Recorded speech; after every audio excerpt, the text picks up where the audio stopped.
परम प्रेममय श्री श्री ठाकुर अनुकूल चंद्रंक श्रीमुख निसृत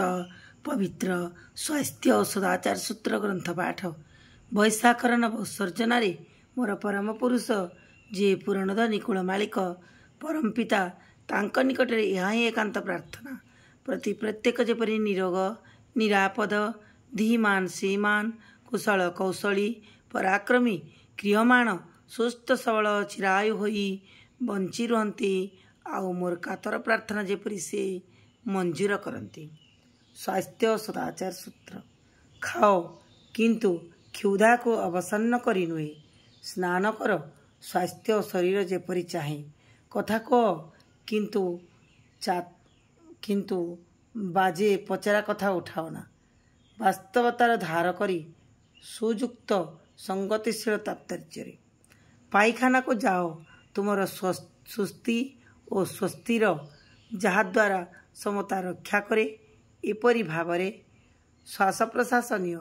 किंतु विधानर जीवनीय वैधि सामंजस्यारे प्रस्राव कर अजथा बेग को धारण न करी बा प्रसावर मानसिक संदीपना को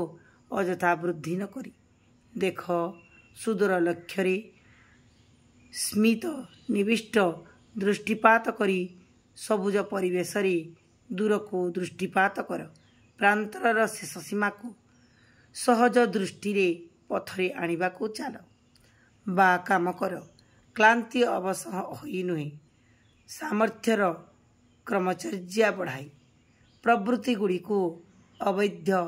बा अत्यंत प्रश्रय दियोना आयत्तरे विश्वसित करी निवेश विनायित करी कान को क्रमशः दक्ष करी तोले क्रम पदक्षेपरे निविष्ट अनुचर्यारे एपरी भावरे अनेक दूर शब्द को मध्य जहाद्वारा तुम